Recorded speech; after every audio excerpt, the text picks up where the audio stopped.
ದಾವಣಗೆರೆ ದಕ್ಷಿಣ Congress ticket ಇನ್ನೂ suspense ಆಗಿದೆ. ಸಚಿವ ಎಸ್ ಮಲ್ಲಿಕಾರ್ಜುನ್ ಮಗನಿಗೆ ಟಿಕೆಟ್ ಬಹುತೇಕ ಖಚಿತ. ಟಿಕೆಟ್ ಘೋಷಣೆಗೂ ಮುನ್ನವೇ ಸಮರ್ಥ ಅಖಾಡಕ್ಕಿಳಿದಿದ್ದಾರೆ. ದಾವಣಗೆರೆ ದಕ್ಷಿಣ ಕಾಂಗ್ರೆಸ್ ಟಿಕೆಟ್ ಇನ್ನೂ ಸಸ್ಪೆನ್ಸ್ ಆಗೇ ಇದೆ. ಸಚಿವ ಎಸ್ ಮಲ್ಲಿಕಾರ್ಜುನ್ ಮಗನಿಗೆ ಟಿಕೆಟ್ ಬಹುತೇಕ ಖಚಿತ ಅಂತಲೇ ಹೇಳಲಾಗ್ತಾ ಇದೆ. ಟಿಕೆಟ್ ಘೋಷಣೆಗೂ ಮುನ್ನವೇ ಸಮರ್ಥ ಅಖಾಡಕ್ಕಿಳಿದಿದ್ದಾರೆ. ಟಿಕೆಟ್ ಘೋಷಣೆಗೂ ಮುನ್ನವೇ ನಾಮಪತ್ರ ಸಲ್ಲಿಕೆಗೆ ಸಿದ್ಧತೆ ನಡೆಸಿದ್ದಾರೆ. ಅಲ್ಲಿಗೆ ಎಸ್ ಮಲ್ಲಿಕಾರ್ಜುನ್ ಮಗನಿಗೆ ಟಿಕೆಟ್ ಬಹುತೇಕ ಖಚಿತ ಅಂತ ಹೇಳಲಾಗ್ತಾ ಇದೆ. ಮಧ್ಯಾಹ್ನ 12 ಗಂಟೆ ನಂತರ ಸಮರ್ಥ ನಾಮಪತ್ರವನ್ನ ಸಲ್ಲಿಸಲಿದ್ದಾರೆ. ಸಾಂಕೇತಿಕವಾಗಿ 2 ನಾಮಪತ್ರವನ್ನ ಸಮರ್ಥ ಸಲ್ಲಿಸಲಿದ್ದಾರೆ. ಇವತ್ತು ಅಮೃತ ಸಿದ್ಧಿ ಯೋಗ ಇದ್ದಿದ್ರಿಂದ ನಾಮಪತ್ರ ಸಲ್ಲಿಕೆಗೆ ಸಿದ್ಧತೆ ನಡೆದಿದೆ. ಕಾಂಗ್ರೆಸ್ ಅಭ್ಯರ್ಥಿಯಾಗಿ 1, ಪಕ್ಷೇತರನಾಗಿ 1, ಒಟ್ಟು 2 ನಾಮಪತ್ರವನ್ನ ಸಮರ್ಥ ಸಲ್ಲಿಸಲಿದ್ದಾರೆ. ತೀವ್ರ ಕುತೂಹಲ ಕೆರಳಿಸಿದೆ ಶಾಮನೂರು ಕುಟುಂಬದ ಈ ನಡೆ. ಏಪ್ರಿಲ್ 9ನೇ ತಾರೀಕು ಚುನಾವಣೆ ನಡೆಯುತ್ತೆ. ದಾವಣಗೆರೆ ದಕ್ಷಿಣ ಕ್ಷೇತ್ರದ ಉಪಚುನಾವಣೆ. ಇವತ್ತು ದಾವಣಗೆರೆ ದಕ್ಷಿಣ ಕ್ಷೇತ್ರದಲ್ಲಿ ನಾಮಪತ್ರ ಸಲ್ಲಿಕೆಯ ಭರಾಟೆ.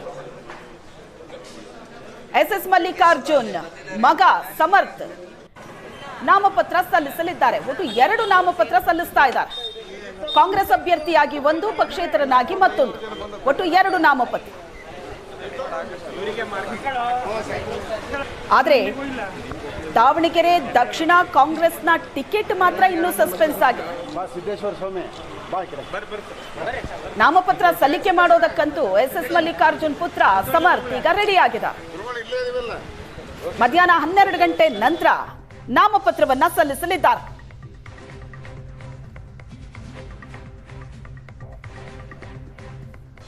ಈ ಬಗ್ಗೆ ಹೆಚ್ಚಿನ ಡೀಟೇಲ್ಸ್ ಅನ್ನ ಕೊಡ್ತಾರೆ ನಮ್ಮ ಪ್ರತಿನಿಧಿ ಮಾಂತೇಶ್ ಸಂಪರ್ಕದಲ್ಲಿದ್ದಾರೆ. ಮಾಂತೇಶ್, ದಾವಣಗೆರೆ ದಕ್ಷಿಣ ಕ್ಷೇತ್ರ ಶಾಮನೂರು ಕುಟುಂಬದ ಭದ್ರವಾದಂತಹ ಕೋಟೆ ಇದು. ಅವರ ಕುಟುಂಬಕ್ಕೆ ಟಿಕೆಟ್ ಸಿಗಬೇಕು ಅನ್ನೋದು ಒಂದು ಕಡೆ ಆದ್ರೆ, ಮತ್ತೊಂದು ಕಡೆ ಅಲ್ಪಸಂಖ್ಯಾತರು ಕೂಡ ಟಿಕೆಟ್ಗೋಸ್ಕರ ಭಾರಿ ಪೈಪೋಟಿ ನಡೆಸಿದ್ದಾರೆ. ಈ ಎಲ್ಲ ಬೆಳವಣಿಗೆಗಳ ನಡುವೆ ಪಕ್ಷದಿಂದ ಇನ್ನೂ ಅಧಿಕೃತ ಘೋಷಣೆ ಆಗಿಲ್ಲ ನಿಜ. ಆದ್ರೆ ಎಸ್ ಮಲ್ಲಿಕಾರ್ಜುನ್ ಮಗ ಸಮರ್ಥ ಈಗ ನಾಮಪತ್ರ ಸಲ್ಲಿಕೆ ಮಾಡೋದಕ್ಕೆ ತಯಾರಿ ನಡೆಸಿದ್ದಾರೆ. ಅದು 2 ನಾಮಪತ್ರ, ಒಂದು ಕಾಂಗ್ರೆಸ್ನಿಂದ, ಇನ್ನೊಂದು ಪಕ್ಷೇತರರಾಗಿ. ಸೊ ಏನ್ ಅಪ್ಡೇಟ್ ಸಿಗ್ತಾ ಇದೆ, ಏನಾಗ್ತಾ ಇದೆ ಬೆಳವಣಿಗೆ? ಯಶ್ವತ, ಏನು ಏಪ್ರಿಲ್ 9ರಂದು ದಾವಣಗೆರೆ ದಕ್ಷಿಣ ವಿಧಾನಸಭಾ ಕ್ಷೇತ್ರಕ್ಕೆ ಉಪಚುನಾವಣೆ ನಡೆಯಬೇಕಿದೆ. ಆ ದಾವಣಗೆರೆ ದಕ್ಷಿಣ ವಿಧಾನಸಭಾ ಕ್ಷೇತ್ರದ ಕಾಂಗ್ರೆಸ್ ಅಭ್ಯರ್ಥಿ ಆಯ್ಕೆ ಇನ್ನೂ ಕಗ್ಗಂಟಾಗಿಯೇ ಉಳಿದಿದೆ. ಒಂದೆಡೆ ಅಲ್ಪಸಂಖ್ಯಾತ ಸಮುದಾಯದವರು ನಮಗೆ ಟಿಕೆಟ್ ನೀಡಬೇಕು ಅಂತ ಪಟ್ಟು ಹಿಡಿದಿದ್ರೆ, ಮತ್ತೊಂದೆಡೆ ಎಸ್ ಮಲ್ಲಿಕಾರ್ಜುನ್ ಅವರ ಬೆಂಬಲಿಗರು ಅವರ ಪುತ್ರ ಸಮರ್ಥನಿಗೆ ಟಿಕೆಟ್ ನೀಡಬೇಕು ಅಂತ ಒತ್ತಾಯವನ್ನು ಮಾಡ್ತಾ ಇದ್ರು. ಇದೆಲ್ಲದರ ಮಧ್ಯೆ ಇಂದು ಎಸ್ ಮಲ್ಲಿಕಾರ್ಜುನ್ ಅವರ ಪುತ್ರ ಸಮರ್ಥ ಶಾಮನೂರು ಇಂದು ನಾಮಪತ್ರವನ್ನು ಸಲ್ಲಿಸಲಿದ್ದಾರೆ. 2 ಸೆಟ್ ನಾಮಪತ್ರವನ್ನು ಇಂದು ದಾವಣಗೆರೆ ದಕ್ಷಿಣ ವಿಧಾನಸಭಾ ಕ್ಷೇತ್ರಕ್ಕೆ ಇಂದು ಸಲ್ಲಿಸ್ತಾ ಇರುವಂಥದ್ದು.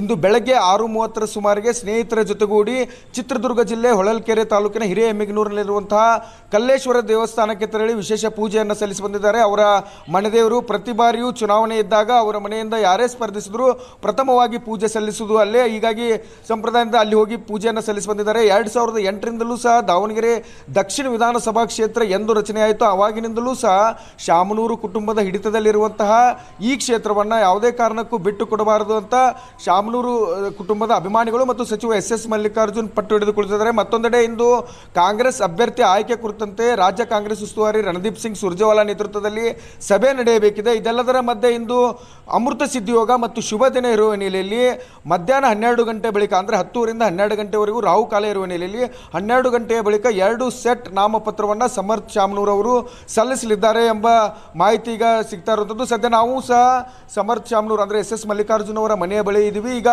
ಇನ್ನೇನು ಕೆಲವೇ ಕ್ಷಣಗಳಲ್ಲಿ ಸಮರ್ಥ ಶಾಮನೂರು ಅವರು ಚುನಾವಣಾಧಿಕಾರಿಗಳ ಕಾರ್ಯಾಲಯಕ್ಕೆ ತೆರಳಿ ತಮ್ಮ ನಾಮಪತ್ರವನ್ನು ಸಲ್ಲಿಸಲಿದ್ದಾರೆ. ಶ್ವೇತಾ. ಓಕೆ ಮಾಂತೇಶ್, ಈ ಕ್ಷೇತ್ರದಲ್ಲಿ ಅಹಿಂದ ಮತ ಬಹಳ ನಿರ್ಣಾಯಕ ಆಗತ್ತೆ. ಇಷ್ಟು ದಿನ ಹೌದು ಶಾಮನೂರು ಅವರು ಇದ್ದಂತ ಸಂದರ್ಭದಲ್ಲಿ ಕಂಟಿನ್ಯೂಸ್ ಆಗಿ ಈ ಕ್ಷೇತ್ರದಿಂದ ಗೆದ್ದುಕೊಂಡು ಬಂದಿದ್ರು. ಆದ್ರೆ ಈಗ ಅಲ್ಪಸಂಖ್ಯಾತ ಸಮುದಾಯದವರು ಕೂಡ ಟಿಕೆಟ್ಗೋಸ್ಕರ ಬಹಳ ದೊಡ್ಡ ಬೇಡಿಕೆ ಇಟ್ಟಿರೋದ್ರಿಂದ ಇಲ್ಲಿ ಅಹಿಂದ ಮತ ಕೂಡ ನಿರ್ಣಾಯಕ ಆಗಿರೋದ್ರಿಂದ, ಮತ್ತೊಂದು ಕಡೆ ಬಿಜೆಪಿ ಕೂಡ ಇದನ್ನೇ ದಾಳವಾಗಿ ಬಳಸಿಕೊಂಡು ಅಹಿಂದ ನಾಯಕನನ್ನೇ ಇಲ್ಲೂ ಕೂಡ ಕಣಕ್ಕಿಳಿಸಿದೆ ಬಿಜೆಪಿ. ಹಾಗಾಗಿ ಇದು ಯಾವ ರೀತಿ ಟಕ್ಕರ್ ಕೊಡಬಹುದು ಅಂತ ಅನ್ಸುತ್ತೆ ಈ ಕ್ಷೇತ್ರದಲ್ಲಿ? ಎಸ್ ಶ್ವೇತಾ, ಏನು ಈಗ ದಾವಣಗೆರೆ ದಕ್ಷಿಣ ವಿಧಾನಸಭಾ ಕ್ಷೇತ್ರದಲ್ಲಿ ನೋಡೋದಾದರೆ ಅಲ್ಲಿ ಅಹಿಂದ ವರ್ಗದ ಮತಗಳೇ ಅತಿ ಹೆಚ್ಚು ಇರುವಂಥದ್ದು. 85%ಕ್ಕಿಂತಲೂ ಹೆಚ್ಚು ಅಹಿಂದ ವರ್ಗದ ಮತಗಳು ಇರುವ ಹಿನ್ನೆಲೆಯಲ್ಲಿ ಅಲ್ಲಿ ಏನು ಪ್ರತಿ ಬಾರಿಯೂ ಸಹ ಶಾಮನೂರು ಶಿವಶಂಕರಪ್ಪನವರು ಸ್ಪರ್ಧಿಸಿದಾಗ ಶಾಮನೂರು ಶಿವಶಂಕರಪ್ಪನವರ ಪರವಾಗಿ ಒಂದಿಷ್ಟು ಮತಗಳು ಅಂದರೆ ಅವರೇ ಕಂಟಿನ್ಯೂ ಆಗಿ ಗೆಲ್ತಾ ಬಂದಿದ್ದರು.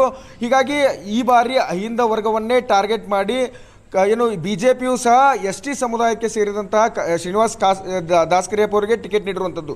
ಮತ್ತೊಂದೆಡೆ ಅಲ್ಪಸಂಖ್ಯಾತ ಸಮುದಾಯ ಟಿಕೆಟ್ಗಾಗಿ ಒತ್ತಾಯ ಮಾಡ್ತಾ ಇದ್ರು ಸಹ ಅಲ್ಪಸಂಖ್ಯಾತ ಸಮುದಾಯದಲ್ಲೇ 2 ಬಣಗಳಿರುವಂಥದ್ದು. ಒಂದು ಬಣ ಅಬ್ದುಲ್ ಜಬ್ಬಾರ್ ಮತ್ತು ಇತರೆ ಅಭ್ಯರ್ಥಿಗಳ ಪರವಾಗಿದ್ದರೆ ಮತ್ತೊಂದು ಬಣ ಸಚಿವ ಎಸ್ ಮಲ್ಲಿಕಾರ್ಜುನ್ ಪರವಾಗಿರೋದ್ರಿಂದ ಈಗ ಚುನಾವಣಾ ರಣಕನ ತೀವ್ರ ರಂಗೇರಿದೆ.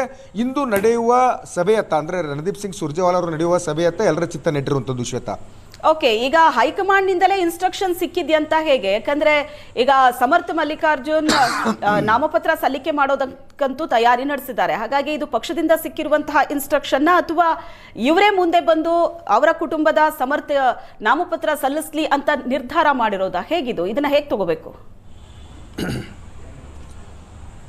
ಶ್ವೇತಾ, ಈಗ ರಾಜ್ಯದಲ್ಲಿ ಏನು 2 ಉಪಚುನಾವಣೆ ಬರ್ತದೆ. 2 ಕ್ಷೇತ್ರಗಳ ಅಭ್ಯರ್ಥಿಗಳ ಆಯ್ಕೆಗೆ ಚುನಾವಣಾ ಉಸ್ತುವಾರಿ ಸಮಿತಿಯನ್ನು ಕೆಪಿಸಿಸಿ ಅಧ್ಯಕ್ಷ ಡಿ ಕೆ ಶಿವಕುಮಾರ್ ಅವರು ರಚನೆ ಮಾಡಿದರು. ಅದರಂತೆ ದಾವಣಗೆರೆ ದಕ್ಷಿಣ ವಿಧಾನಸಭಾ ಕ್ಷೇತ್ರದ ಕೆಪಿಸಿಸಿ ಚುನಾವಣಾ ಉಸ್ತುವಾರಿ ಸಮಿತಿಯನ್ನು ಸಹ ರಚನೆ ಮಾಡಲಾಗಿತ್ತು. ಆ ಸಮಿತಿಗೆ ಸಚಿವರಾದಂಥ ಎಸ್ ಮಲ್ಲಿಕಾರ್ಜುನ್, ಲಕ್ಷ್ಮೀ ಹೆಬ್ಬಾಳ್ಕರ್ ಮತ್ತು ಸಂತೋಷ್ ಲಾಡ್, ಜಮೀರ್ ಅಹಮದ್ ಸೇರಿದಂತೆ 16 ಜನರ ಸದಸ್ಯರ ಇದ್ದರು ಸಹ. ಇಂದು ಒಂದು ಸಮಿತಿಯ ಸಭೆ ಮೊದಲು ಬೆಂಗಳೂರಲ್ಲಿ ಆಯಿತು, ಮತ್ತು 2ನೇ ಬಾರಿ ಸಮಿತಿಯ ಸಭೆ ದಾವಣಗೆರೆಯ ಜಿಲ್ಲಾ ಕಾಂಗ್ರೆಸ್ ಕಚೇರಿಯಲ್ಲಿ ಆಯಿತು. 2ನೇ ಬಾರಿ ದಾವಣಗೆರೆ ಜಿಲ್ಲಾ ಕಾಂಗ್ರೆಸ್ ಕಚೇರಿಯಲ್ಲಿ ಸಭೆ ನಡೆದ ವೇಳೆ ತೀವ್ರ ವಾಗ್ವಾದ ಆಯಿತು. ಅಲ್ಲಿ ಅಲ್ಪಸಂಖ್ಯಾತ ಸಮುದಾಯದ ಮುಖಂಡರು ಅಂದರೆ ಅಲ್ಪಸಂಖ್ಯಾತ ಸಮುದಾಯದ ಅಬ್ದುಲ್ ಜಬ್ಬಾರ್ ಪರ ಬೆಂಬಲಿಗರು ಏನಿದ್ದಾರೆ ಅವರು ಒಂದೆಡೆ ಅಹಿಂದ ಅಂತ ಮತಗಳನ್ನು ಕೂಗಿದ್ರೆ, ಮತ್ತೊಂದೆಡೆ ಏನು ಸಮರ್ಥ ಶಾಮನೂರು ಬೆಂಬಲಿಗರು ಮತ್ತು ಸಚಿವ ಎಸ್ ಮಲ್ಲಿಕಾರ್ಜುನ್ ಅವರ ಬೆಂಬಲಿಗರು ಏನು ಸಮರ್ಥ ಪರ ಘೋಷಣೆಯನ್ನು ಕೂಗಿದ್ರು, ಸಮರ್ಥಗೆ ಟಿಕೆಟ್ ನೀಡಬೇಕೆಂಬ ಒತ್ತಾಯವನ್ನು ಮಾಡಿದರು. ಈ ಸಮಿತಿ ಅಂದರೆ MLC ಮಂಜುನಾಥ್ ಭಂಡಾರಿ ಅವರ ನೇತೃತ್ವದ ಸಮಿತಿ ಈ ಎಲ್ಲ ವರದಿಗಳನ್ನು ತೆಗೆದುಕೊಂಡು ಹೋಗಿ ಬೆಂಗಳೂರಿನಲ್ಲೂ ಸಹ ಒಂದು ಸುತ್ತ ಸಭೆಯನ್ನು ನಡೆಸಿದೆ. ಸಚಿವರ ಜೊತೆ ಎಲ್ಲ ಸಭೆಯನ್ನು ನಡೆಸಿದೆ. ಅಲ್ಲಿಯೂ ಸಹ ಕೂಲಂಕುಷವಾಗಿ ಏನು ಪರಿಶೀಲಿಸಲಾಗಿದೆ. ಅಷ್ಟೇ ಅಲ್ಲದೆ ಕೆಪಿಸಿಸಿ ಅಧ್ಯಕ್ಷ ಡಿ ಕೆ ಶಿವಕುಮಾರ್ ಅವರು 2 ತಿಂಗಳ ಹಿಂದೆ ಕ್ಷೇತ್ರದಲ್ಲಿ ಒಂದು ಸರ್ವೆಯನ್ನು ಮಾಡಿಸಿದ್ದಾರೆ. ಯಾವ ಅಭ್ಯರ್ಥಿಗೆ ಟಿಕೆಟ್ ಕೊಟ್ಟರೆ ಗೆಲ್ತಾರೆ ಅಂತೇಳಿ. ಹೀಗಾಗಿ ಎಲ್ಲರೂ ಸಹ ಸಚಿವರಾಗಲಿ, ಸಚಿವ ಎಸ್ ಮಲ್ಲಿಕಾರ್ಜುನ್ ಅವರಾಗಲಿ ಎಲ್ಲರೂ ಹೇಳೋದು ಇಲ್ಲಿ ಗೆಲ್ಲುವ ಅಭ್ಯರ್ಥಿಗೆ ನಾವು ಟಿಕೆಟ್ ಕೊಡ್ತೀವಿ ಅಂತ.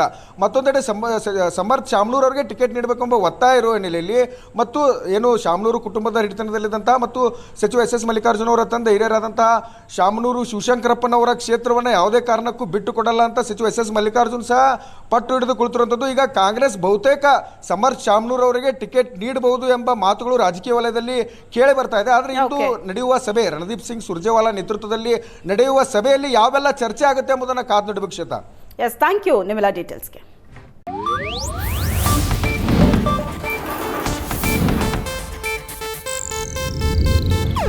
ಇದು ಏಷ್ಯಾನೆಟ್ ನ್ಯೂಸ್ ನೆಟ್ವರ್ಕ್ ಪ್ರಸ್ತುತಿ.